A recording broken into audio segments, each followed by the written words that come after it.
Aujourd'hui, c'est le jour où je te parle du voyage qui a bouleversé ma vie, mon voyage à Bali. Je suis partie en novembre 2023, donc pas beaucoup de temps après que je tourne cette vidéo. Et je préfère la tourner maintenant tant que mes souvenirs sont encore un peu frais. Donc je vais te parler aujourd'hui des villes où on a été, des activités qu'on a faites, combien ça nous a coûté, notre ressenti sur place, notre ressenti après. Bref, je vais essayer de te donner le maximum d'informations pour que tu puisses trouver réponse à tes questions. Donc let's go.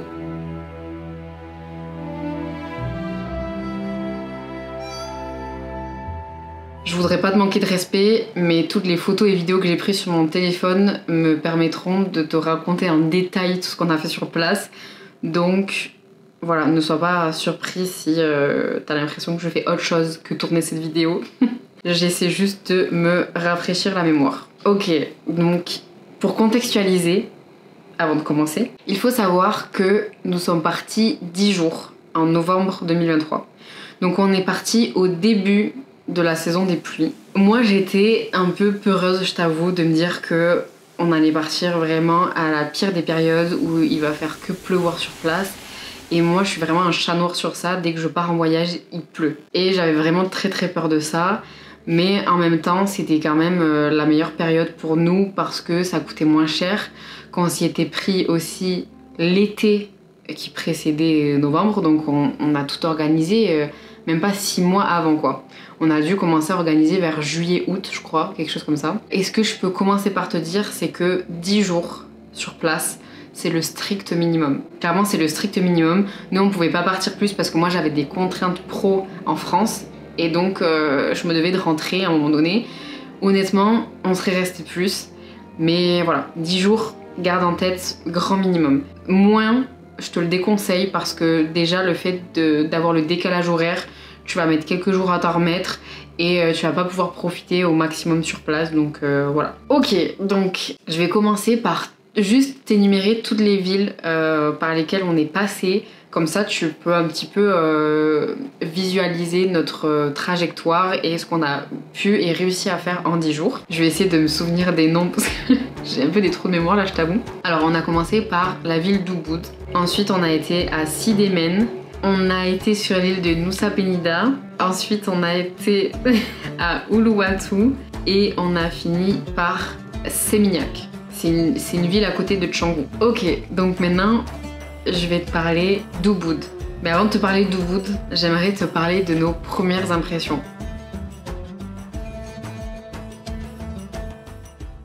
Nous quand on arrive, petite française, on est deux françaises, voilà, on arrive à l'aéroport et direct on se fait alpaguer par un monsieur qui est un peu insistant au premier abord quoi. Et honnêtement avec le recul, en te le racontant aussi, je me rends compte à quel point nous les Français on peut être si méfiants parce qu'aujourd'hui c'est comme ça qu'on est devenus, je trouve. Et c'est vrai qu'on était un peu réticentes dès notre arrivée à l'aéroport de direct voilà, qu'on soit sur nous, etc. Alors effectivement on a conscience qu'on est des touristes, donc ils savent qu'on est là aussi pour consommer, qu'on peut les aider dans leur business. Voilà, nous à côté on est un pays très riche, donc forcément qu'ils ont envie qu'on vienne avec eux, etc. Donc c'est vrai que tout de suite on a eu une impression de... on était sur nous quoi. Mais je te rassure, ce sentiment s'est très vite évaporé quand on a compris que c'était aussi juste culturel, que les gens viennent discuter avec toi, te demander comment tu t'appelles, d'où tu viens, parce que plus d'une fois on est venu nous parler sans arrière-pensée en fait. Et c'est vrai que ça au début on peut avoir du mal à s'y faire parce que nous c'est plus du tout dans nos habitudes que les gens soient juste sympas, voilà, juste sympa. C'est un choc culturel qu'on a pu avoir à l'arrivée, de se dire ouais, les gens sympas sans que tu les connaisses, ça arrive et ça existe encore. Bref, tout ça pour dire que nous sommes arrivés à Ubud. Ubud, honnêtement, ça a été notre coup de cœur et ça nous a mis dans le bain en suivant dès qu'on est arrivé à Bali quoi. C'est-à-dire que Ubud c'est vraiment la ville très spirituel, c'est très zen. T'as l'impression que tu es dans un spa géant en fait. C'est-à-dire que ça sent l'encens partout, les gens ils sont souriants, apaisés. Franchement, t'as l'impression que tous tes soucis s'évaporent quoi. Je me souviens encore de la sensation que je pouvais avoir sur place, mais t'as vraiment ce sentiment de légèreté, de lâcher prise. Et en tout cas, je peux te confirmer qu'on a bien lâché prise parce que la première activité qu'on a faite, c'est un massage. Clairement, on est arrivé et on s'est dit, ok, on dépose les valises à l'hôtel et on va se faire masser. Parce que passer 18 heures dans l'avion, ça commençait à tirer dans le dos quoi. Comment te dire que, voilà, en quelques images, je t'illustre un petit peu ce petit coin de paradis qu'on a pu toucher de près. Et pour te donner une idée, le massage nous a coûté... Oh là là, j'aurais dû me noter... Ah non, mais je l'ai en fait. Pas de panique. J'ai tout sur Tricount. Le massage nous a coûté 25 € par personne. Étant donné que là, on a été quand même dans un institut, je sais pas si on peut l'appeler comme ça, assez réputé. On avait quand même envie de se faire plaisir. Et donc, ça nous a coûté 25 € par personne. Ce qui est cher pour un massage à Ubud, mais qui est une misère pour nous Français. On est bien d'accord, on sait combien ça coûte un massage en France, et même 25 €, on se dit waouh, ok, ça annonce la couleur du voyage. C'était une bonne expérience, bien que je t'avoue, c'est pas le meilleur massage que j'ai pu faire dans ma vie, parce que les massages à Bali, ça rigole pas. Je crois que je suis sortie du massage avec plus de douleur qu'à l'arrivée. Non, honnêtement, il faut pas que t'hésites à dire mollo mollo lastico parce que elles ont pas la main morte quand elles viennent te masser. Ensuite, donc on est reparti à l'hôtel et l'hôtel, pour te donner une idée, le premier hôtel où on a été nous a coûté 180 € pour les 3 nuits. Petit déj compris. Une fois de plus, je te laisse admirer le cadre idyllique de cet hôtel qui a été juste incroyable. Enfin vraiment, j'ai pas les mots. Pour passer au deuxième jour à Ubud, on a été faire une journée avec un guide qui parlait français parce que Charlotte, avec qui je suis partie, ne parlait pas trop bien anglais et elle voulait pas, voilà, que je lui traduise toute la journée tout ce qu'il disait, et c'était franchement super cool. Je mettrai en barre d'infos toutes les infos que je peux te partager concernant nos contacts qu'on a eu, les activités qu'on a faites, les hôtels. Enfin franchement, je vais tout répertorier sous cette vidéo. Cette journée-là, on est allé faire la visite d'un temple, on a été voir un spectacle balinais, on a mangé local, on a été faire une petite balade dans les rizières. Voilà, c'était vraiment la journée typique de Bali quoi. Tout ce que tu peux voir de plus local, vraiment l'essence même de ce que tu pourrais trouver à Bali. Franchement, on a fait énormément de choses pendant cette journée. On est resté avec le guide de 10h à 18h, quelque chose comme ça. Et c'est trop génial en fait de pouvoir faire une journée avec un local quoi, et qui puisse vraiment tout te raconter en détail. Typiquement quand on a été faire la visite du temple, je pense que si on n'avait pas été avec lui, on aurait loupé tellement d'informations et c'est tellement plus enrichissant de pouvoir avoir toute l'histoire telle qu'elle est avec quelqu'un qui sait de quoi il parle quoi. Et c'est vrai que moi au début j'étais un peu réticente parce que j'ai une mauvaise image des guides. Pour moi, les guides, c'est un peu attrape-touriste. Ils vont te faire des choses forcément très touristiques. Et c'est vrai que j'avais pas forcément une bonne image de ça. Et honnêtement, le fait d'avoir fait cette journée avec ce guide-là m'a confortée, ou en tout cas m'a fait changer d'avis, c'est peut-être plus ça le terme, mais m'a fait changer d'avis sur les guides qui en fait sont les mieux placés pour te raconter l'histoire de sa ville finalement. Et voilà, donc c'était trop top. On a fait une petite photo trop chou avec lui à la fin de la journée. On était trop triste de le quitter. Deuxième journée, enfin du coup troisième journée à Ubud. Je me suis perdue dans les jours, bon peu importe, on s'en fout en fait finalement. On a passé la journée avec une locale, encore une fois. On a été chez elle et le programme de la journée c'était balade dans les rizières, fabrication d'huile de coco, repas local et fabrication d'offrandes. Et ça, je peux vous dire, ça a été mon meilleur souvenir de ce voyage. Clairement rien que d'y penser ça me met la chair de poule. mais c'était incroyable quoi, c'était vraiment incroyable. J'ai même pas de mots assez forts pour te décrire cette expérience de fou. Franchement, à la fin de la journée, on a toutes chialé. Enfin, c'est pour te dire à quel point on a tissé des liens tellement forts. C'était juste magique. C'était magique, on n'avait plus envie de partir. Ça nous a vraiment mis une claque dans la gueule, clairement. Enfin, j'ai pas d'autres mots que ça, c'était juste incroyable. Je vais aussi te mettre le contact de Gagnard, qui est celle qui nous a accueillis chez elle. Parce que si tu dois aller à Ubud, il faut absolument que tu passes une journée avec elle. Franchement, absolument. Et je t'assure que tu ne pourras pas regretter. Tu payes, je crois qu'on a payé...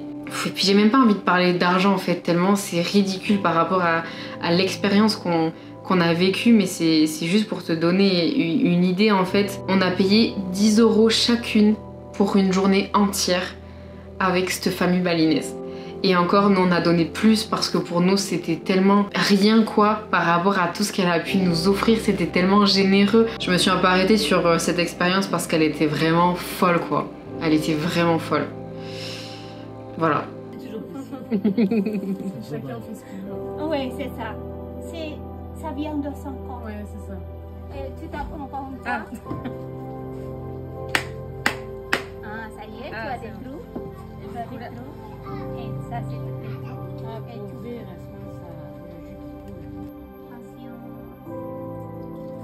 Un peu plus sur le poids. Toi, t'as mis, moi, je peux être bonne pour ça. moi, je renverse tout là.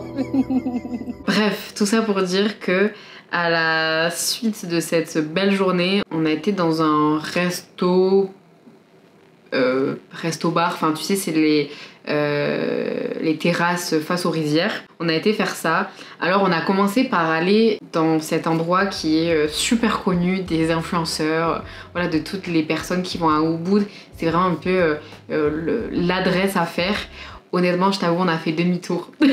On a fait demi-tour dès qu'on est rentré. Déjà, ce décalage qu'il y a entre cette vue magnifique, cet environnement si calme et paisible. Et là, on arrive et c'est le brouhaha, il y a du monde partout. Tout le monde se prend en photo, machin, truc. Non pas que nous, on le fait pas, mais là, ça faisait vraiment Instagram dans la vraie vie. Clairement, moi, c'est comme ça que je l'ai ressenti. Et on s'est pas du tout senti à l'aise. On s'est senti vachement... des regards pesants sur nous, enfin vraiment on n'a pas du tout aimé, vraiment pas du tout aimé. Je crois qu'on a payé l'entrée, je sais même plus combien on a payé l'entrée parce que tu payes l'entrée et ensuite tu dois payer la conso à l'intérieur, mais je sais plus, c'était peut-être à hauteur de 7 ou 8 €, mais franchement on n'était pas à 7 ou 8 € près, on s'est dit tant pis, on va voir ailleurs parce que là c'est pas possible. En plus tu n'as même pas de... Si tu vas aller dans la piscine, c'est tellement grand que tu as des casiers pour poser tes affaires, mais les casiers ne peuvent pas être fermés. Moi j'avais mon appareil photo et tout, et j'étais pas du tout à l'aise à l'idée qu'on laisse nos affaires pour profiter de la piscine en fait. Donc franchement on a fait demi-tour, on a marché 15 minutes et on a trouvé un autre resto qui fait pareil, terrasse rizière, là je sais plus comment ça s'appelle, ça porte un nom ce truc là. Mais bref, il y avait quasiment personne. On avait la piscine pour nous et c'était exactement la même chose en fait. C'était voilà, t'étais au bord de la piscine, tu profitais avec la vue magnifique, avec de la bonne bouffe et mais t'es au calme quoi. Franchement t'es au calme et t'as pas l'impression d'être dans un Instagram géant. Ça n'empêche pas qu'on a pu nous faire nos belles photos que je te laisse juste ici. Mais je peux t'assurer qu'on a bien plus profité, on a bien mangé et en fait généralement ça se passe souvent comme ça à Bali, c'est-à-dire que tu payes quand tu rentres, tu payes ce que tu consommes après. C'est-à-dire que quand on est rentré là sur celui-là, dans ce resto-là, on a payé l'entrée 17 € au total, hein, il me semble. Bon, en tout cas, qu'importe, on a payé, je crois, ouais, entre 17 et 25 €, on va dire, l'entrée. Mais du coup, c'est l'argent que tu vas devoir consommer sur place. Donc, en fait, tu peux manger autant que tu veux jusqu'à atteindre tes 17 ou 25 €. En gros, ça fonctionne beaucoup comme ça, Bali. Et je t'avoue que t'as l'impression que c'est... Tu te dis, ouais, bah super, un plat, on n'a plus rien, quoi. Mais en fait, tu te rends pas compte à quel point là-bas les prix sont dérisoires, c'est-à-dire que tu vas manger une salade pour 2 € et encore. Tu vas manger un burger pour 1 €. Tu vas avoir une boisson pour 60 centimes. Donc en fait, quand t'arrives et qu'on te dit ouais, t'as 17 € à dépenser, Bon, au bout d'un moment, on se disait bon, qu'est-ce qu'on va prendre de plus parce que là, en fait, on n'en peut plus de manger et de boire. Donc, je t'assure que ça vaut vraiment le coup. Et puis, tu payes la vue, quoi. Je me rends compte que là, je raconte que Ubud et ça fait déjà vraiment 20 minutes que je parle. Mais en même temps, il y a tellement de choses à dire que je peux pas ne pas te partager les détails, quoi. Bon, bref, donc voilà. Ensuite, qu'est-ce qu'on a fait? Ouais, on arrive à Sidemen.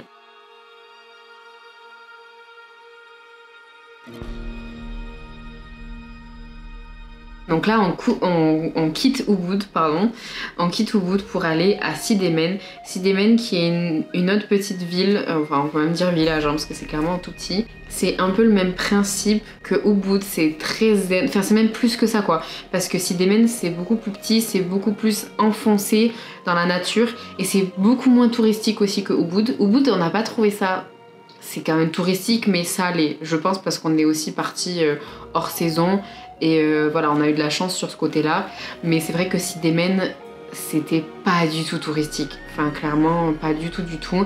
Nous, dans l'hôtel dans lequel on était quasiment seuls, quoi. Enfin, franchement, c'était assez fou. Et du coup, pour cet hôtel-là, on a payé... Ouais, celui-là, on a payé 275 € pour 2 nuits. Je crois, on est resté. Donc ça faisait 68 €, 2 ou 3 nuits. Non, peut-être 3 nuits même. Bon bref, je sais plus. Mais en tout cas, on a payé, pareil, c'était aux alentours de 60 € la nuit. C'était à peu près ça à chaque fois au début. Cet hôtel, pareil, il était incroyable. Je vais t'expliquer pourquoi. Il te propose des activités à faire avec l'hôtel. Donc tu vas avoir des cours de cuisine. Tu peux... Il y avait quoi d'autre? Il y avait du yoga. Enfin, nous, du coup, on a fait du yoga, c'était trop cool. Tu peux aller... à la rencontre, tu peux aller dans une école rencontrer des enfants et en fait c'est en te racontant ça que je me rends compte que je crois que c'est aussi un de mes meilleurs souvenirs. En fait dès qu'on partait à la rencontre de locaux ça ne pouvait que être des trop bons souvenirs et ça nous a tellement plu d'ailleurs de faire ça que on y retournait le lendemain, c'était incroyable. Pareil, je dis tout le temps que c'était incroyable, mais parce que c'était vraiment incroyable.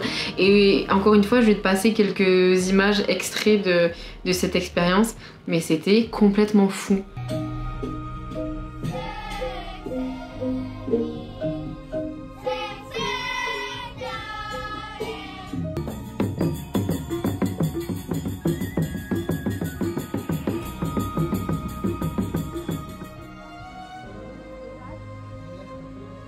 Je trouve que ça remet les pieds sur terre et de se dire waouh, nous on a de la chance quoi.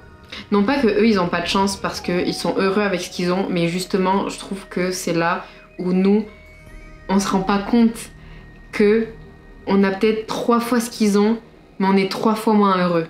Tu vois ce que je veux dire?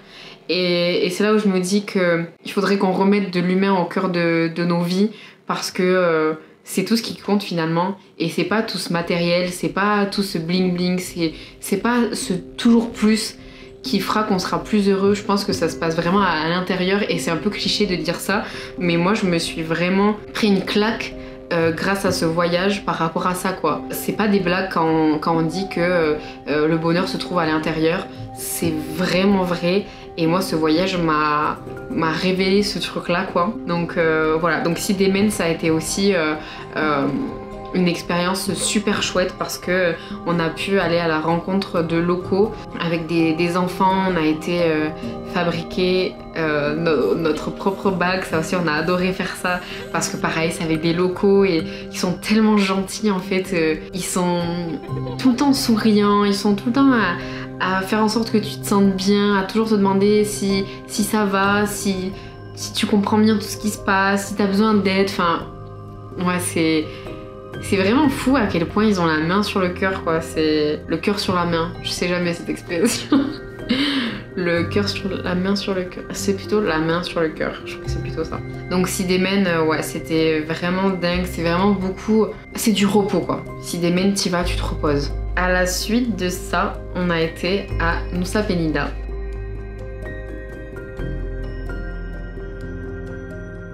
Qui est cette île très connue où voilà tu as tu sais le rocher en forme de dinosaure, voilà la photo peut-être la plus connue même des îles de Bali. Et donc on est allé pendant 2 ou 3 jours, 2 jours je crois. On a été dans un hôtel magnifique aussi. Franchement, on a eu que des hôtels incroyables. Et on a payé l'hôtel à Nusa Penida. Là, j'ai pas le détail de l'hôtel. Non, j'ai pas le détail de l'hôtel de Nusa Penida, mais je crois qu'on avait payé quelque chose comme... Je sais pas, hein, ça devait être pareil, à hauteur de peut-être 60-70 € la nuit, je pense. Et avec notre hôtel, du coup, on a eu un chauffeur privé qui nous a en fait servi de guide pendant tout le séjour finalement. Et il nous a fait voilà, tout voir, il nous a fait un petit circuit. Et pareil, j'ai trouvé ça super cool de pouvoir faire ça avec lui parce que il savait qu'il nous amenait dans des lieux très touristiques, mais pour autant, il voulait nous faire découvrir chaque lieu touristique mais d'une manière moins touristique. Donc à chaque fois il nous disait venez, on va plutôt aller de ce côté là parce que c'est pas très connu, vous pouvez aller avoir une vue vraiment différente de ce que tout le monde voit. Pareil quand on a fait du coup je sais même plus comment ça s'appelle ce truc avec cette photo là, voilà, je vous la mets. On a vu donc cette magnifique vue, mais on a décidé de descendre pour aller en bas de la plage. Et notre guide nous disait franchement ça vaut le coup que vous puissiez voir ce que la majorité des touristes ne voient pas parce que c'est quand même extrêmement physique. Je vais pas vous le cacher, c'est peut-être la fois où j'en ai le plus chié. Voilà, on va parler clairement, où j'en ai le plus chié pour aller quelque part. Alors moi j'ai pas une condition physique exemplaire, loin de là. Donc je me dis si je l'ai fait, tu peux le faire, mais si t'as quand même des problèmes de santé déjà de base et tout, si t'as vraiment le vertige fort, si t'as des problèmes de respiration, tu fais beaucoup d'asthme, etc., tu peux le faire, mais vas-y assez tôt pour que tu puisses avoir le temps de descendre et de remonter. Parce que la descente, on l'a fait, je crois, en 45 minutes, ou 1 heure, je sais plus. Non, 1 heure. La descente et la montée un peu plus parce que j'en ai plus chié à remonter quoi. Moi je m'arrêtais toutes les 30 secondes pour respirer, enfin vraiment c'était une horreur. Il y avait même des moments où carrément tu faisais de l'escalade, enfin c'était du grand n'importe quoi, mais j'avoue que ça en vaut la peine parce que effectivement en bas il y a tellement peu de personnes qui le font que ça paraît être une plage privée quoi. Je te passe quelques images aussi, c'était franchement fou quoi.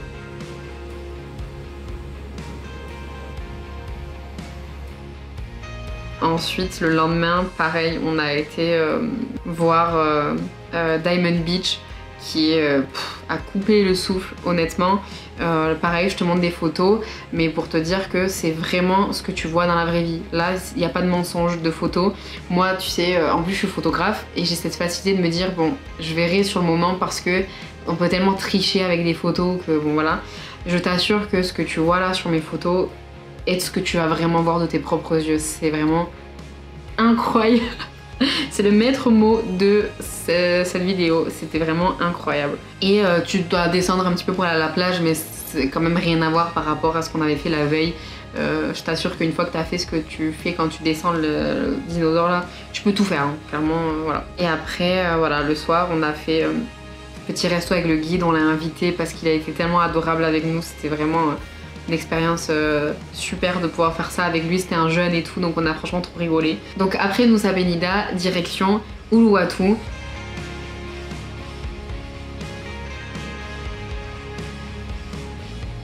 Qui est clairement la destination très surfeur, good vibes, voilà, très chill. On est quand même beaucoup plus, là on va beaucoup plus dans la ville quoi, dans le mouvement, voilà. C'était très sympa, franchement c'était très sympa, on était dans un magnifique hôtel. Ça a été l'hôtel qui nous a coûté le plus cher d'ailleurs, je crois qu'on a payé peut-être, j'essaie de voir si je me le suis noté, non. Mais on a payé quelque chose comme, peut-être lui je crois qu'on a payé 250 € pour 2 nuits ou 300 € pour 2 nuits. Quelque chose comme ça, mais il était vraiment magnifique. Petit déj compris, nous on a pris que des hôtels avec petit déj compris. À Uluwatu, je t'avoue que comme je te dis, ça reste de la ville, donc en fait ce qu'on a fait c'est qu'on a été à la plage, on s'est baladé, on a fait un peu les boutiques. Voilà, je sais pas trop quoi te raconter par rapport à Uluwatu parce que c'était c'était beaucoup ça quoi. C'était beaucoup de plages, de boutiques, des petits trucs mimi, voilà.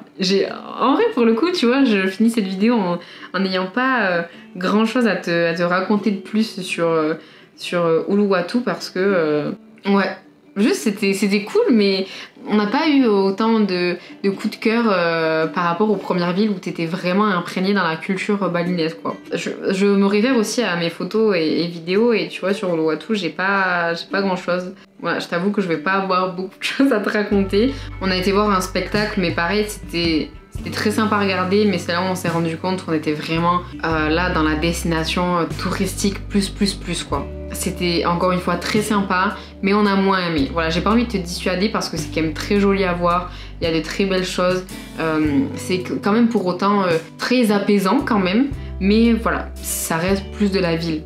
Et donc ensuite, après Uluwatu, on a été à Canggu.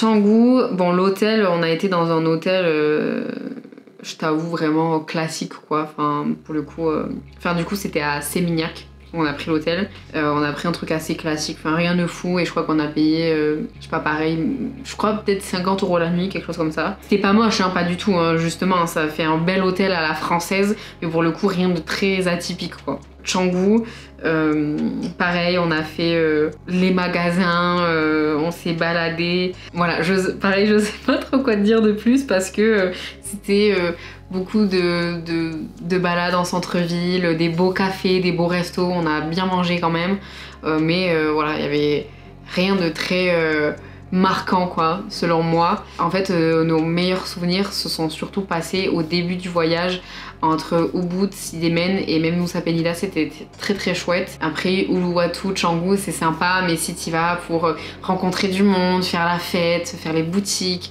voilà, c'est quand même beaucoup plus tourner ça. Alors il y a des personnes qui adorent et franchement il n'y a aucun problème, mais c'est vrai que moi c'est pas ce que je retiens du voyage parce que c'est pas représentatif du baliné local quoi, on va dire. Donc voilà, c'était vraiment une expérience de dingue. Au total, je peux te dire combien ça nous a coûté, étant donné que j'ai aussi mis le billet d'avion compris dedans et le billet de train. Ça nous a coûté, enfin moi perso ça m'a coûté 2577 € pour 10 jours. Étant donné que j'ai aussi ramené des souvenirs, etc. Bon, grosso modo sur place, ouais, on a dû dépenser peut-être 1000 € quoi pour 10 jours. Ça fait 100 € par jour. Mais 100 € par jour en comptant du coup les hôtels, tous les repas, toutes les activités.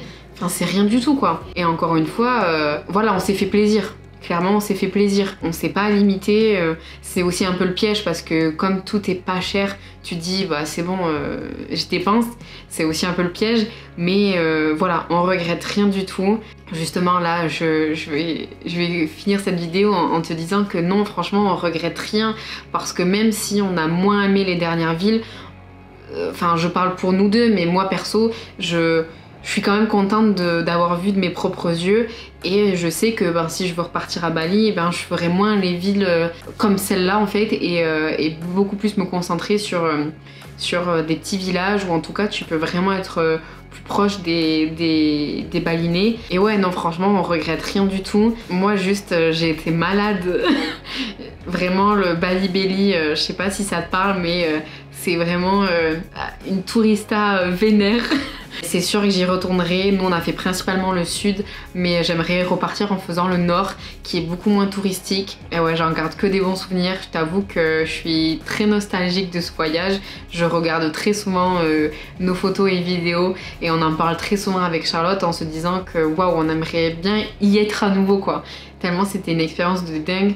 Moi je suis revenue de ce voyage tellement apaisée avec un nouveau regard sur la vie et c'est malheureux quand même parce que notre train-train de vie, notre train-train quotidien nous ramène aussi à ces vieux démons et à être râleur surtout, voilà. Mais quand vraiment je me rends compte que je suis trop négative et trop la tête baissée dans cette société qui ne me correspond peut-être moins, j'essaie de me rappeler de la sensation et l'apaisement que je pouvais avoir en étant là-bas et en me disant c'est possible d'avoir une vie apaisée si tu le décides qu'elle le soit vraiment. Voilà. Je crois que c'est le mot de la fin parce que sinon je vais commencer à pleurer. Tellement c'était hors du temps quoi. Même si t'as des a priori dessus, je te conseille vraiment de vivre cette expérience qui est tellement dépaysante par rapport à ce qu'on a l'habitude de voir, nous les occidentaux. Donc franchement, let's go. Tu regretteras pas, c'est sûr. Et même si tu reviens déçu, je pense que c'est quand même quelque chose à faire. Tu peux pas revenir en ayant que des mauvais souvenirs. C'est impossible. C'est impossible. Ils sont trop généreux là-bas.